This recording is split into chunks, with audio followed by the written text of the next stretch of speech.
Hello, Assalamu Alaikum. Welcome to another episode of Health is Wealth. I am your host, Shabnam Riaz. Today we are outside Hyra Clinic and we are going to talk about dental health, looking after your teeth, looking after your gums, why it's so important to start all this at a very early age. So join me while I go inside and talk to two dynamic dentists of Islamabad. Hello, how are you? Welcome. It's lovely to be here. Oh, we're happy to have you. Welcome on behalf of our Khizar family. Lovely to meet you all. Let's see what we can talk about today. Yes. Okay, so here we are in their clinic and I'd like to introduce this dynamic dentist duo, Dr. Khizar Hussain and Dr. Hyra Farooq. Both of you, mashallah, look wonderful. And thank you for inviting us here to your clinic. No, it's a pleasure having you. Thank you. Okay, so the first thing you notice when you come here is the beautiful decor and the aesthetics.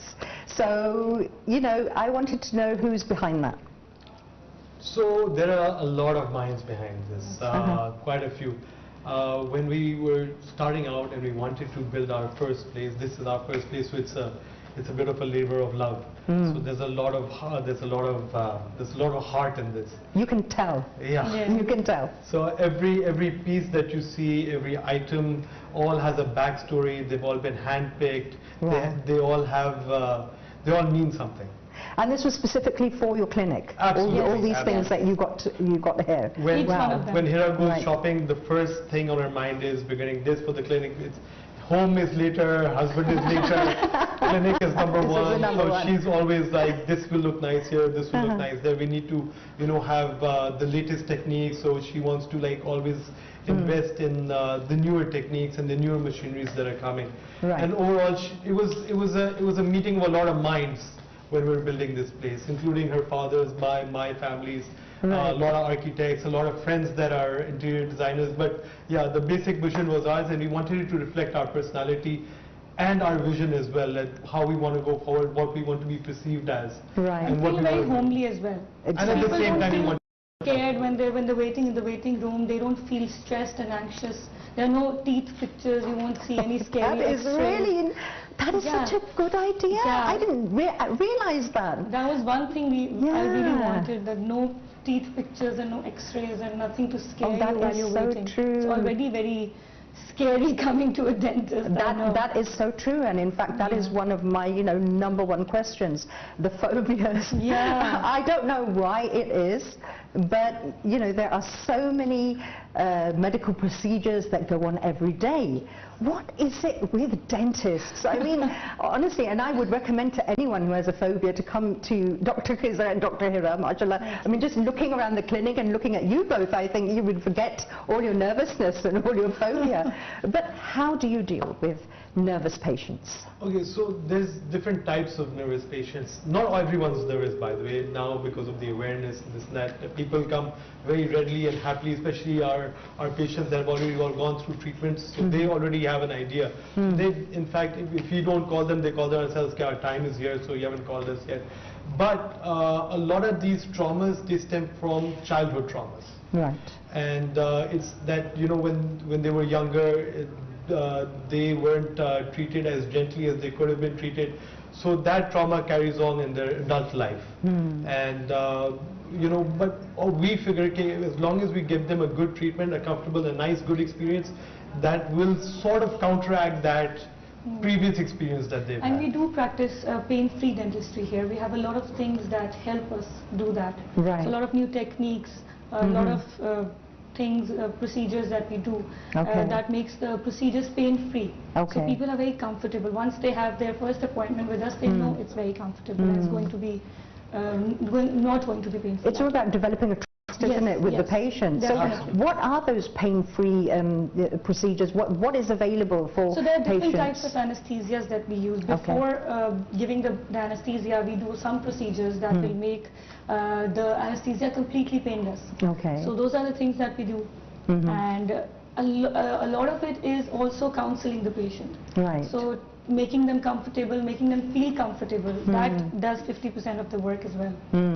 It's probably about being in control as well. A patient probably feels very vulnerable, you know, and then they can't do anything. So if a procedure is starting, and they know that if they say something, you guys are going to take notice and stop. That's the first thing we say, especially to the kids that I treat. The first thing I tell them that if you feel any pain, you can raise your hand and I will stop immediately. So they feel that even if they feel something, I will stop. And I do that. If they feel something, they're uncomfortable even. And we can even tell with their eyes, when they do this, I stop. Okay, because I've seen lots of pictures of you treating children who are actually smiling at the end of the procedure. Yesterday a child fell asleep while I did 8 fillings, and the child was sleeping. We had to wake him up at the end. I'm sure that's an experience I would never have, sleeping at the dentist. I'm one of those people, as you know, who has great phobias.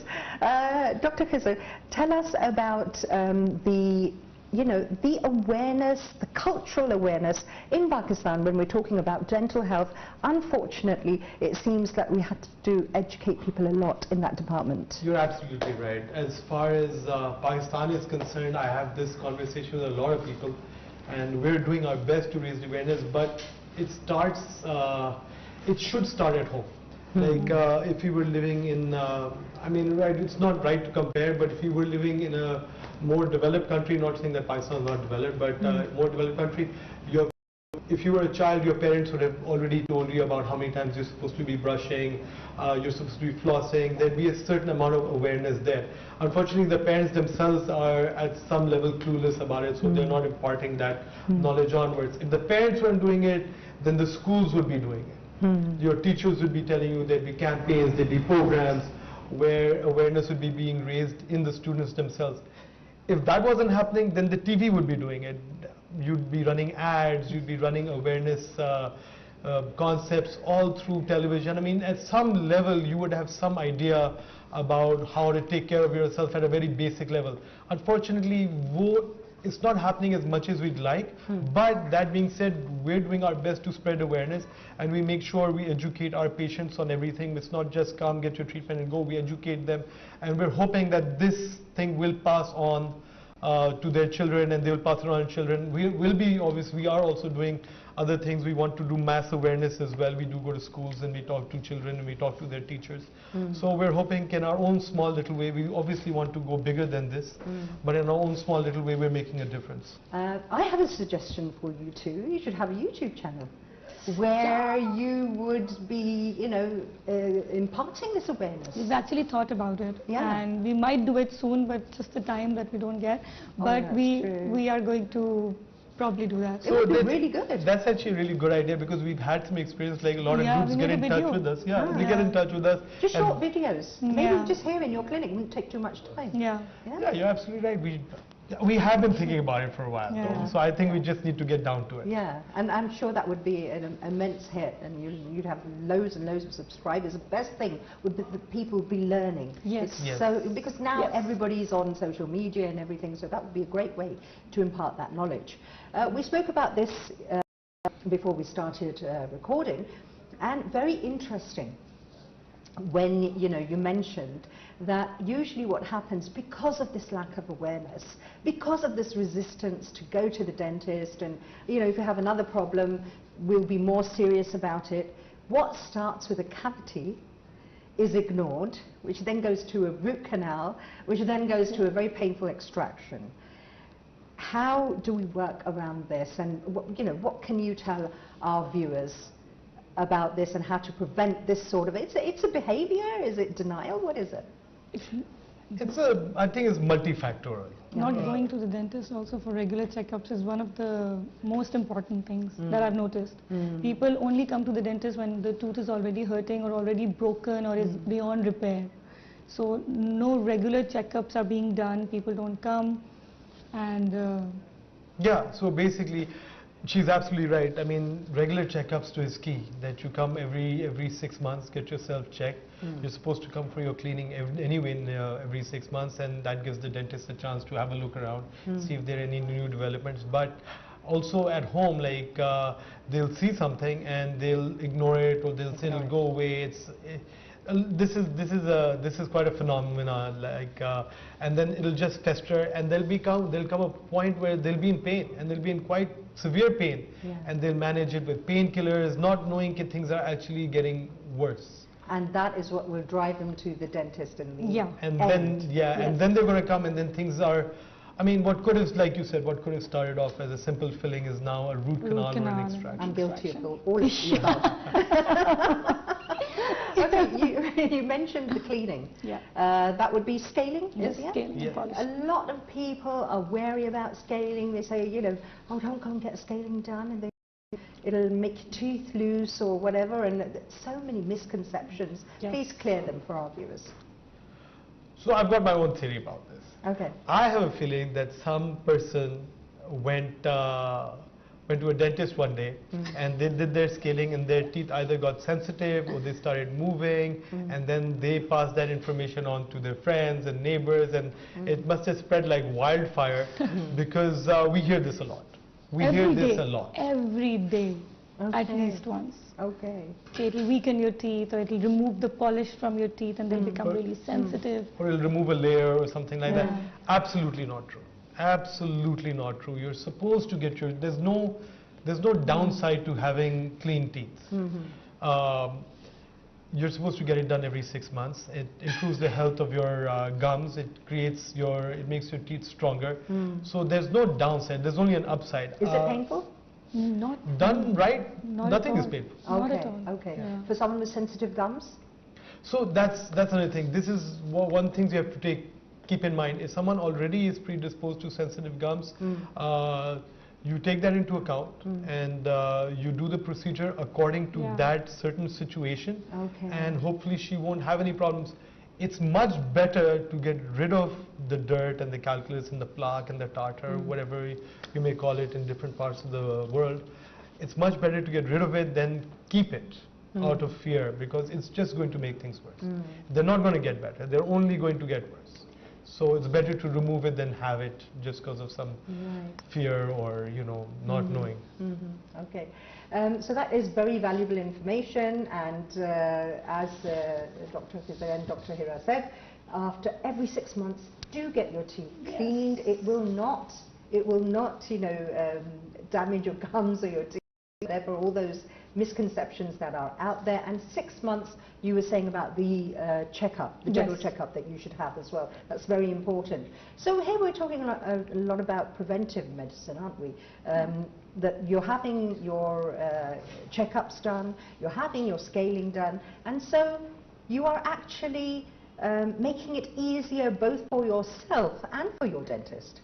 Absolutely, absolutely. Prevention is always better. That's what we try to practice here, and try to convince our patients that instead of coming to us when there's a problem, try and come every 6 months, try and get your cleaning done. It will avoid any cavities, avoid gum disease, avoid moving teeth, everything. So right. Okay, so a person who loses a tooth, or maybe 2 teeth, or whatever, for whatever reason, what options do they have? That's an excellent question. So I'll take this. Yeah. So globally, around the world, you have, when you lost a tooth, you have 3 options. Okay. You can either get a denture. Those are removable prostheses, so you can take them out, put them in a glass or something at night. You've seen them. You've seen them in movies. For the whole? No. No. So you can have it for a few teeth, or you can have it for the whole teeth. So you've got partial dentures, which are for a few teeth, or you've got full dentures, which are for your whole, for all your teeth. Right. And you must have seen them there in movies and cartoons and things. Take out the big thing, they put in the thing. So that's one option. The other option you have is a bridge. So it would be like imagining a real bridge that, you know, there's a water body here and you want to drive cars over it. So you put a post here and a post here, and you put a bridge over it, and now you can drive cars over it.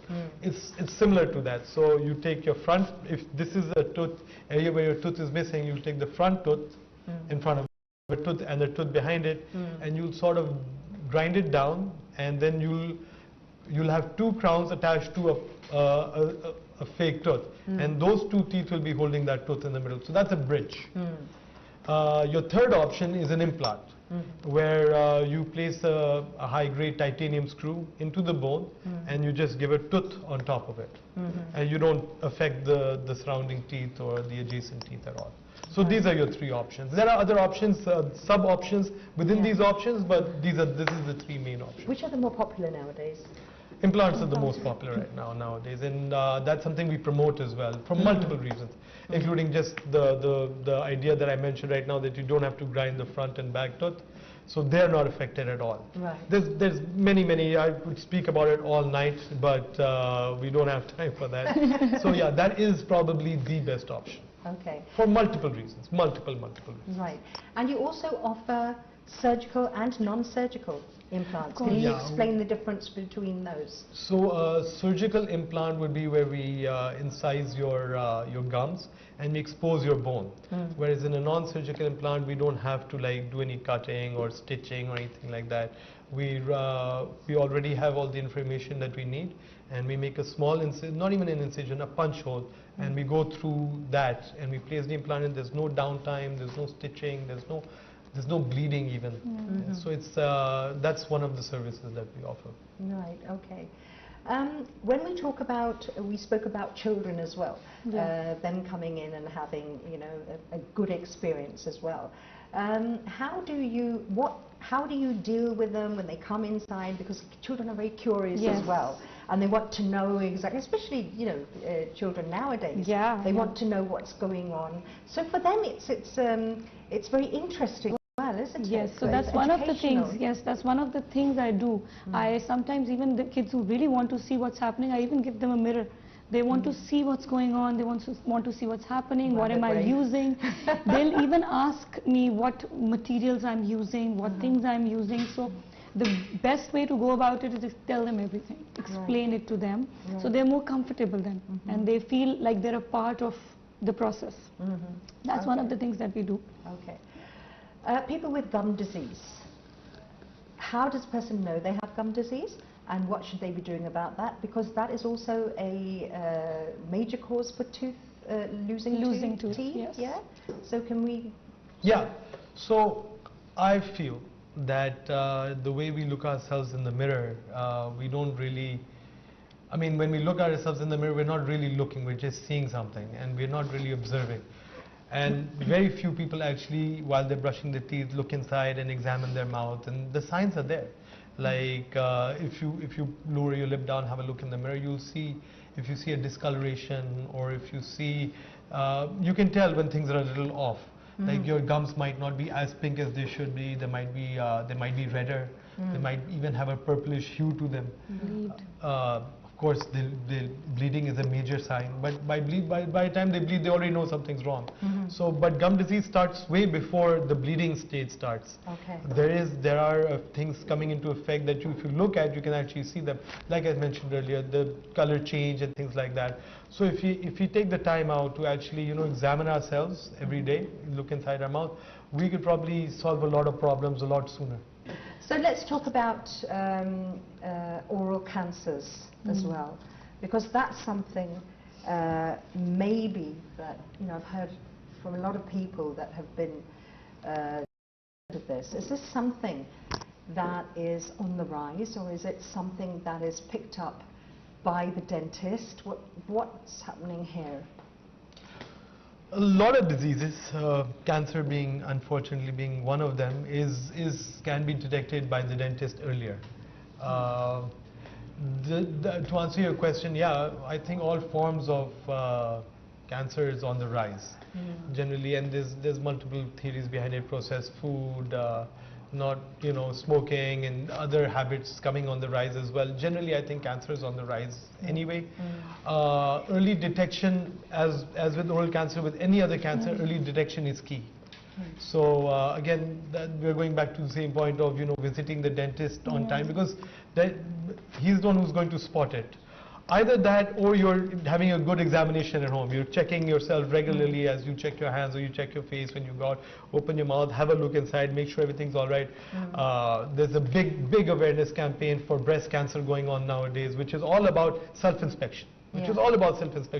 Because you guys are going to be the ones to detect it first. So that's what we want to do as well. Make it a habit to have a look inside your mouth, have a look at what's going on, see if you see anything strange. If it does. What would be anything strange? I mean, what would a viewer have to see? What would a person have to see and then think that, okay, this is something I have to get? So the simplest answer would that be either discoloration or an ulcer. A lump, yeah, something that isn't supposed to be there.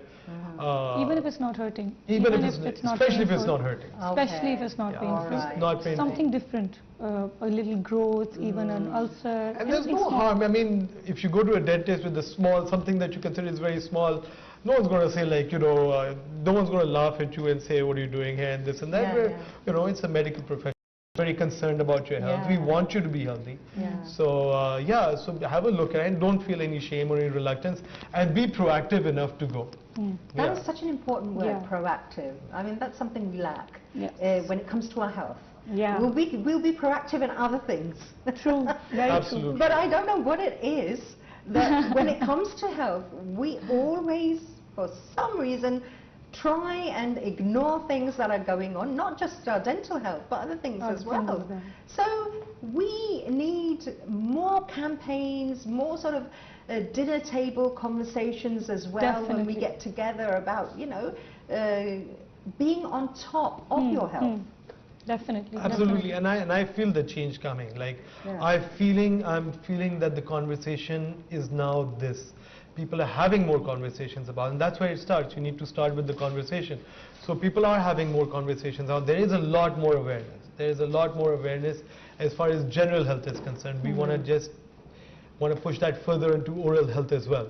So so we are feeling the tides changing. We can feel it. We hear about it all the time. People are talking about how to stay healthy, how to eat organic, what to eat, and they exercise regularly. So there is a movement coming in our country, and we're very, very happy about it. We just wanted to extend a little bit further, and the sooner the better. I mean, I'm a very impatient person generally as well, so I don't like to say that it'll come in its time. I want it to be done as soon as possible. So you know that we can see the change happen in front of us. Even in baby steps. Oh yeah. You know, every little change, every little step in the right direction is a good thing. It's progress. Absolutely. Every little step is progress. Any diseases that would cause a person to be more aware of their dental health, like diabetes, high blood pressure, whatever? Anything that can take a toll? That's a fantastic question. Yes, unfortunately there are diseases out there that manifest in the mouth as well.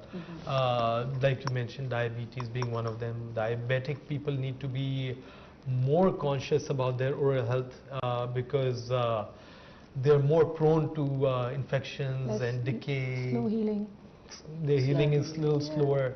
As I would say, another example would be pregnant ladies. They need to be like a little bit more aware of, there's a different regime to taking care of your mouth when you're pregnant. So we've usually heard that you should avoid the dentist when you're pregnant. Exactly, I was going to ask that as a question. But in fact, when you're pregnant, you have hormonal changes, and that causes your gums to bleed, and it causes gum disease. So the first thing that you should do, I think, is go to the dentist, get your checkup, and get your cleaning done, so that the rest of your pregnancy can be smooth. You will hear a lot of women say that we lost our teeth during our pregnancy. That's one of the very common things that we hear. So that's because they don't visit the dentist, they don't get the cleaning done regularly, and they lose their teeth due to gum disease. Right, okay. So if you are pregnant, then, you know, do not listen to the myth of avoiding the dentist. In fact, it's the opposite. You need to go and see them so that, again, a preventive appointment. Absolutely. The last thing you want to do is be in labor and have a toothache at the same time.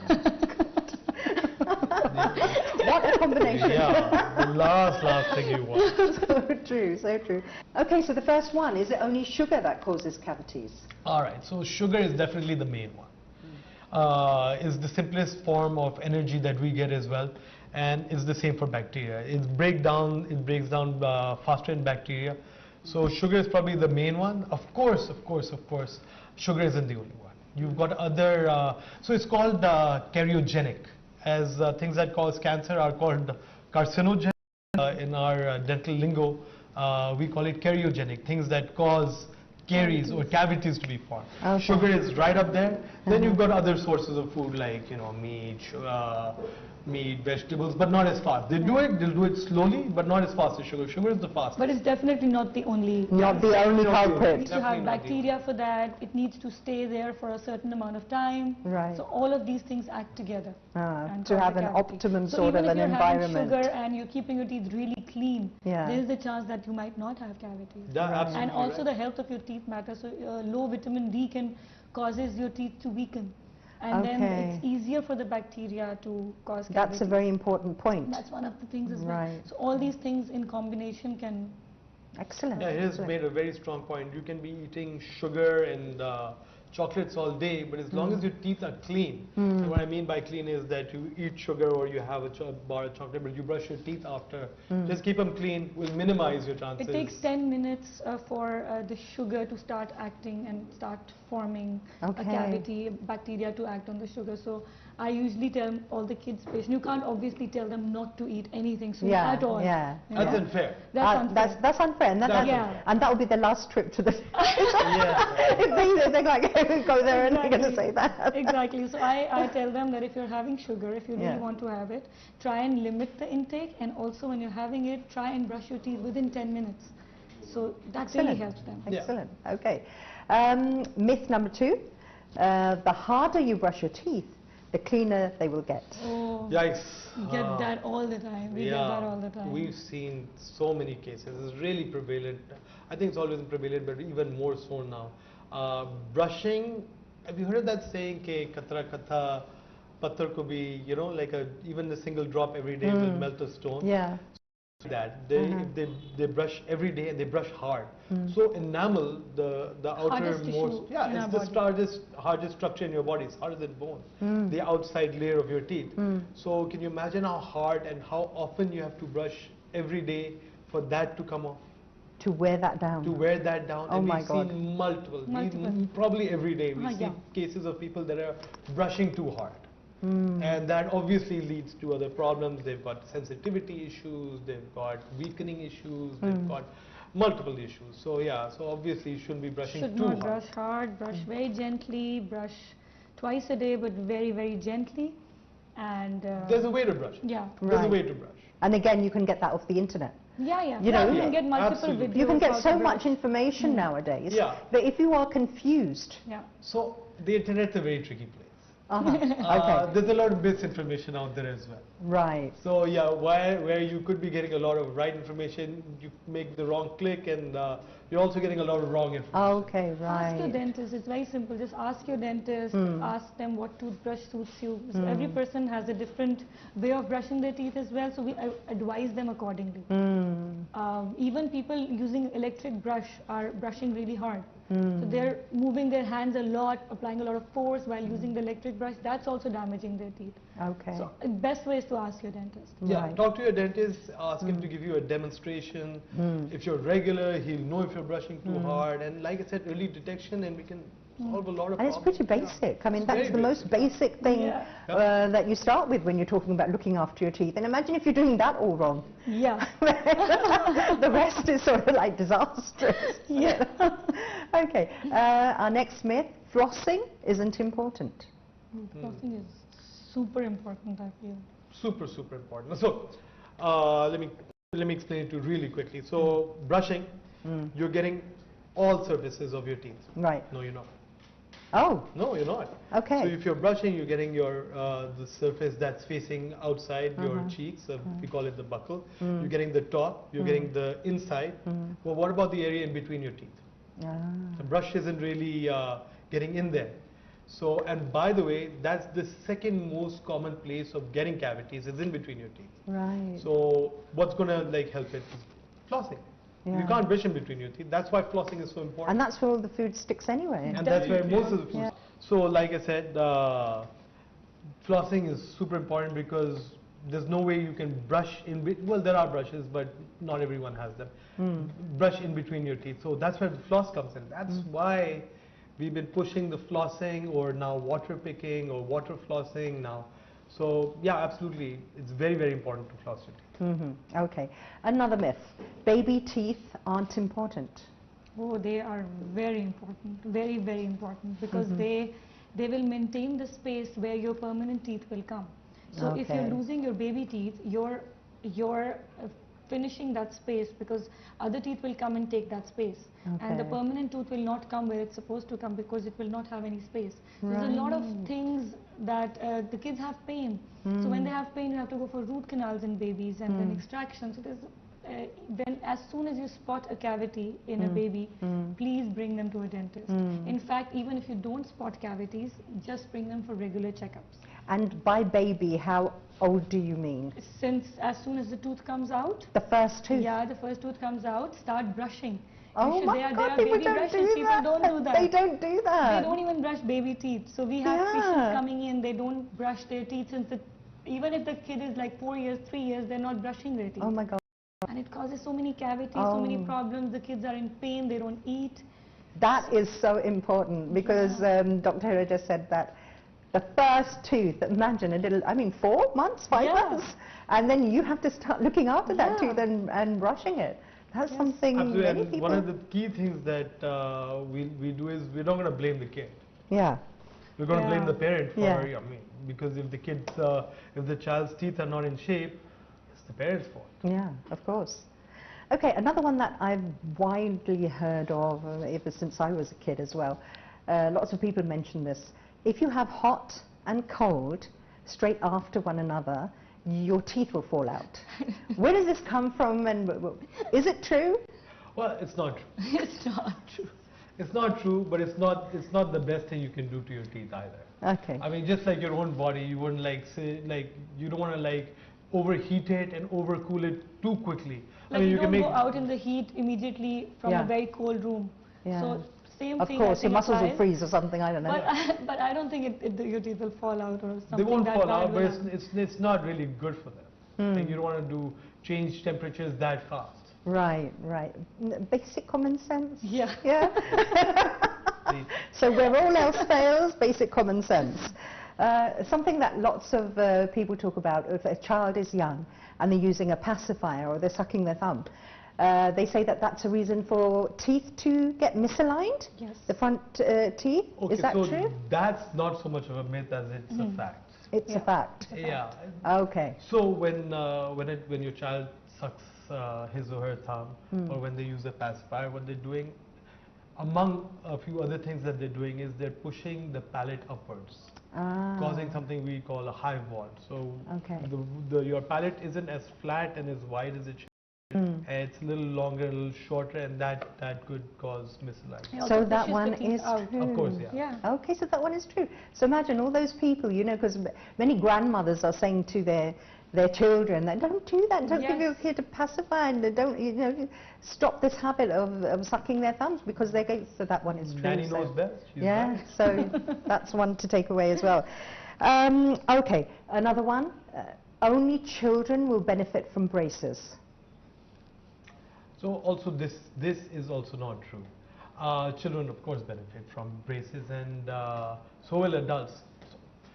The best way I can explain it is, imagine if your smile isn't up to the mark at all, or at all you don't think, as a person, you don't think your smile is up to the mark, or you're a little shy of it. It'll affect your confidence.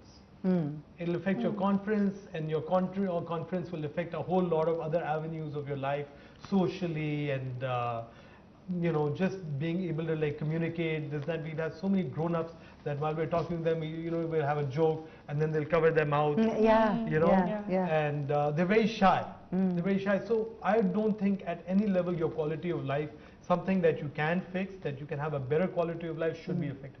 Why shouldn't you be confident? Why should you have to be at the back of your head that you have to cover your mouth every time you smile? You should have a nice, beautiful, bright smile, have that confidence, and so I don't think it's just for children.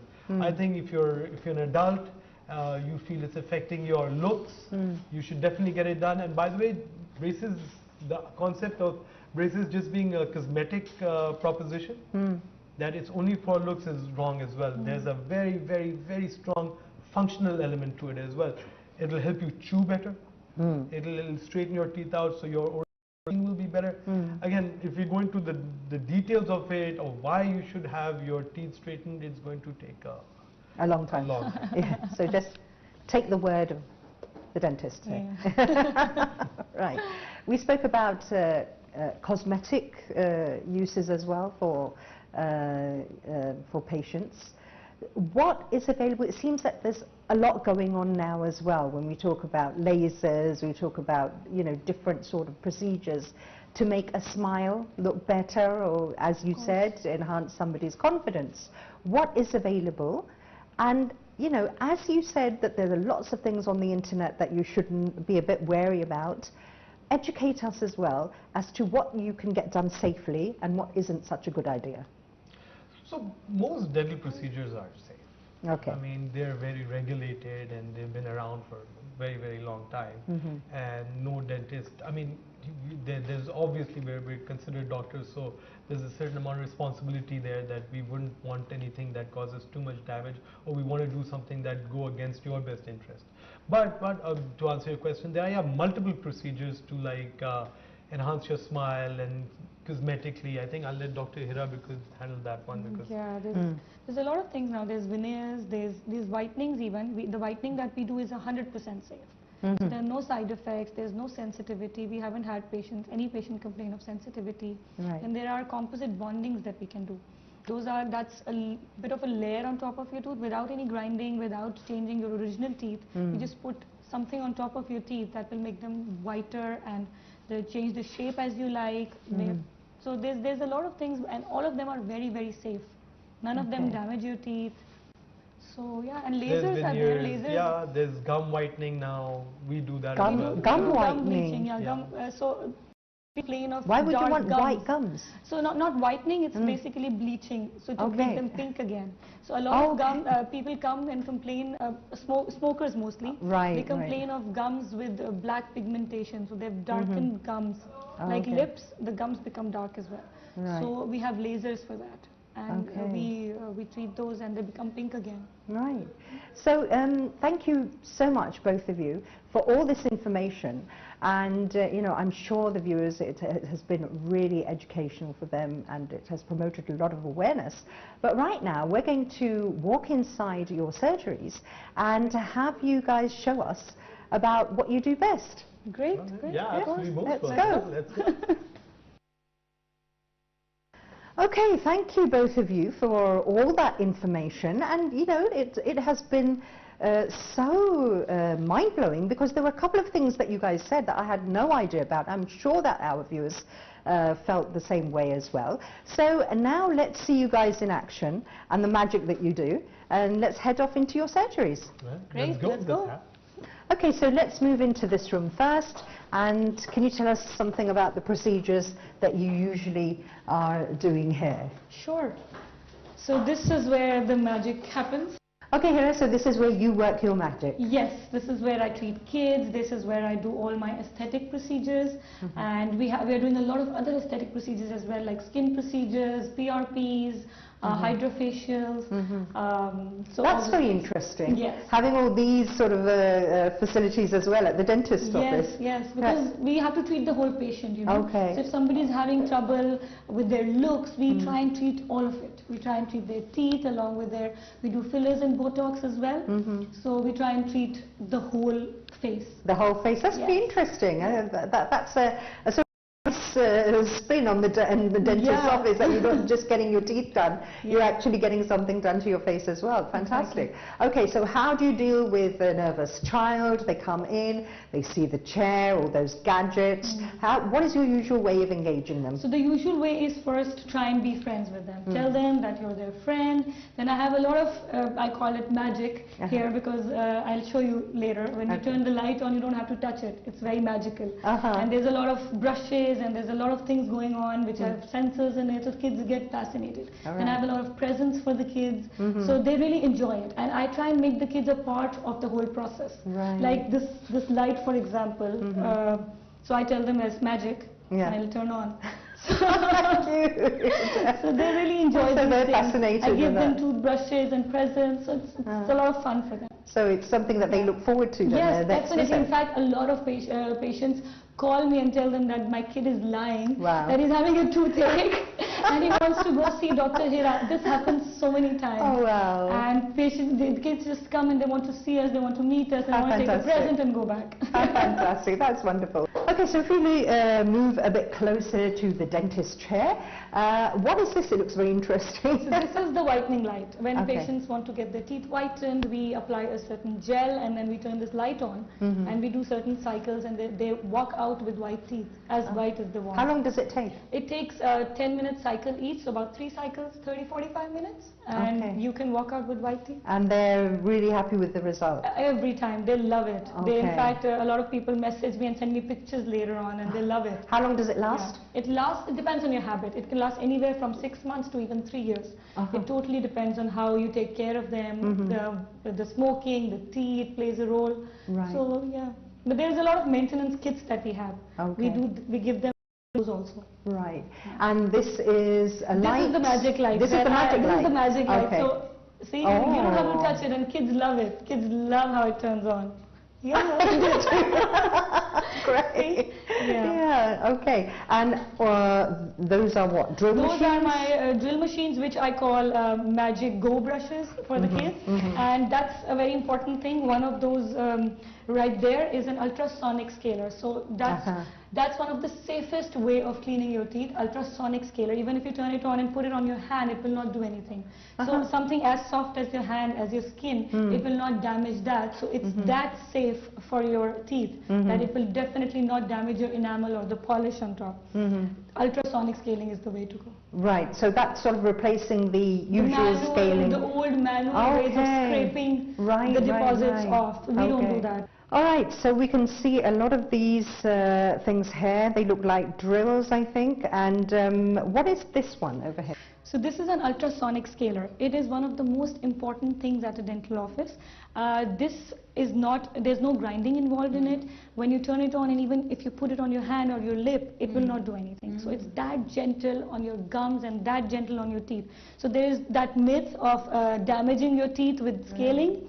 That's completely, that's fantastic. That is really good, because then that, of course, immediately when you hear about that, you're relaxed straight away. That, you know, it's so gentle. I show it to the patients. I turn it on and I show it on my glove. I tell them that if it's not damaging this glove, there's no way it can damage your teeth. Right, fantastic, great. Thank you so much. You're welcome. Okay, so Dr. Hyra, it's lovely seeing all the equipment here and how you deal with your patients, the children especially. Let's go and see what Dr. Khizar is up to. Great. Okay, so right now we come to Dr. Khizar's surgery, and do tell us about what's going on. You've got a screen up there, and these are sort of the pictures that you see when you're at school, aren't they? So I think you're going to educate. That's right. Well, first of all, welcome to our second surgical suite. We're so glad you're here.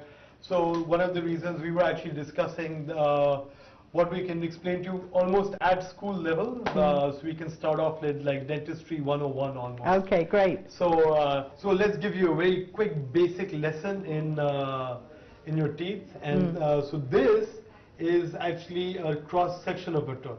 So just to make it really easy, this is what you see in the mouth. This is what the patient or you or any normal person would see in the mouth. This has been sort of cut in half. So I'm just going to give you a quick understanding, and it's a very basic understanding of your tooth itself.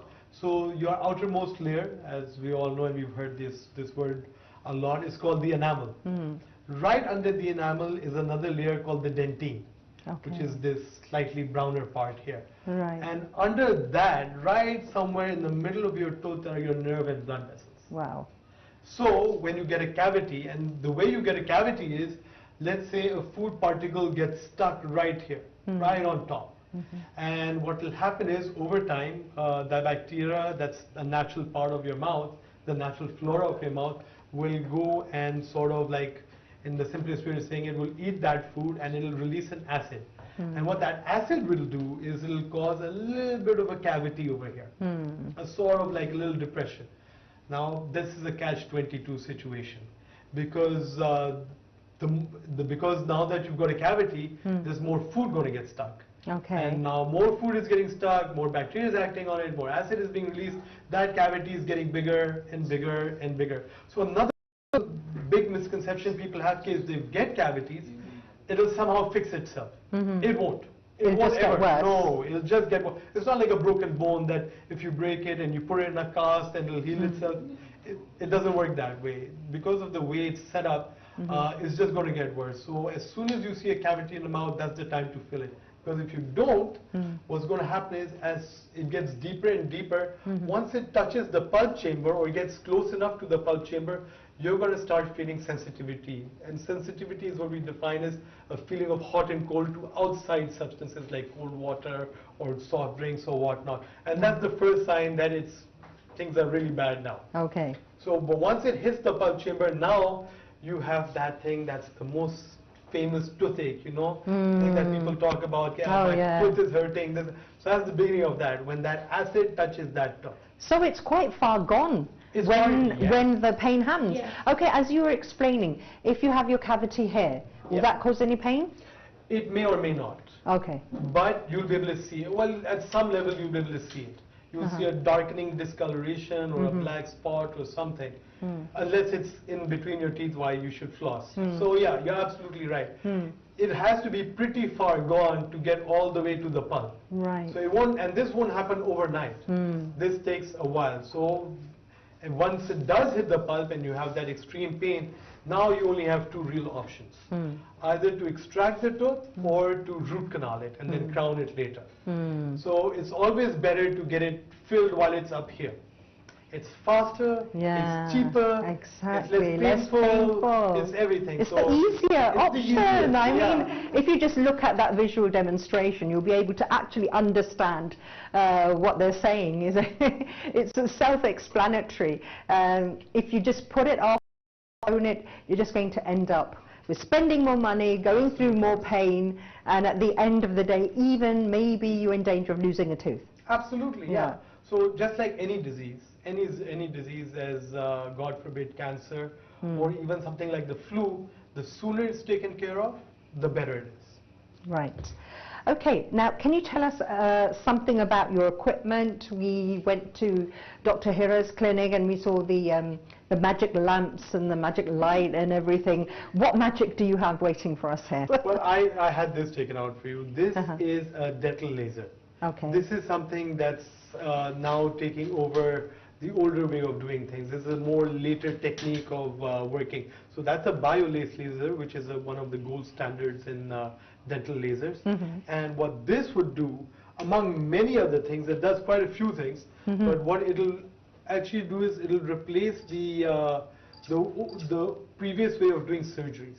Okay. So instead of like cutting into your gum or into your skin with a blade and a knife, we would now use a laser.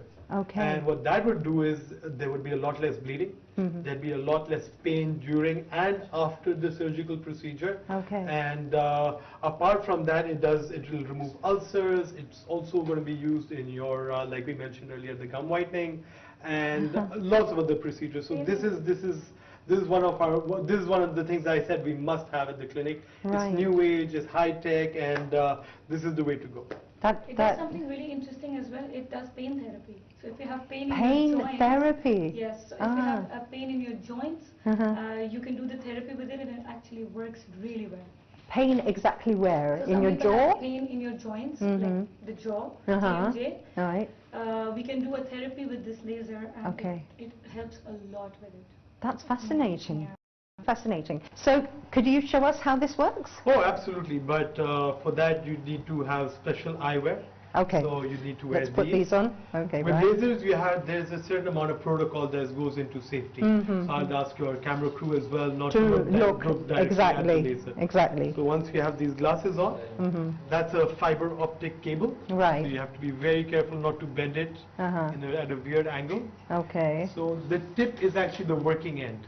Right. So I don't know if everyone at home will be able to see, but it's got a little red spot coming out. Tiny, absolutely tiny, isn't it? So what we do is, this is a cordless foot. As soon as I press it down, I'll do it on this chopped block of wood, just to show you, and there you go. Wow. And that's how you'd initiate the tip. Excellent. That is now it's really ready to impressive. go. And this, you could use this for so many procedures, and safely, and painlessly. So as you mentioned earlier, how can we make dentistry more painless, this is one of the ways. You use the more advanced, more modern techniques, and there you go. What you'll have is you won't have the pain of having it cut, and then the pain of suturing, and the pain of post-operative, and the bleeding. There'll be hardly any bleeding, if any, if you use a dental laser for your That surgery. really does seem to make it all the more a pleasant experience. Absolutely, absolutely. Fantastic. Thank you for sharing that with us. Thank you for having me. That is fabulous. Thank you so much for sharing that with us, Dr. Khizar. It is also something that's so interesting to understand that it makes the experience much more pleasant for the dentist and the patient. Absolutely. That's why we're such big fans of advancements in dentistry, and that's why we're such, that's why we want to get as many of them as possible, because with the advancements, things are getting better, things are moving a lot more smoothly, so yeah, absolutely. Dr. Khizar, Hyra, thank you so much for inviting us here into your clinic, into your surgeries. We have learned so much from you, and I am sure that the viewers also have. Before we say goodbye right now, I would like you to give a message to our viewers that they can take home with them. Sure. So the most important message that I will give you guys is please bring your kids for regular dental checkups. Make sure you clean their teeth at home regularly, twice a day. Guide them on how to clean their teeth properly. Don't leave it on them, they will not do it properly. And please bring them to the dentist for regular checkups. Even if you see a small cavity, anything small that's not right, that's not normal, please bring them so we can get on it earlier, we can treat it and fix it without any pain. And my take-home message is that dentistry isn't what it used to be. It's a lot more comfortable now, and the experience is a lot better, so the fear shouldn't be there anymore, and just go to your dentist and get yourself checked up regularly every 6 months, get your cleaning done, and that's it. Trust me, you'll have a good time and a good life after that. Fabulous. Thank you so much, both of you. And with those very important messages, we come to the end of today's program. We'll see you again next week. In the meantime, stay happy, stay healthy. Bye-bye.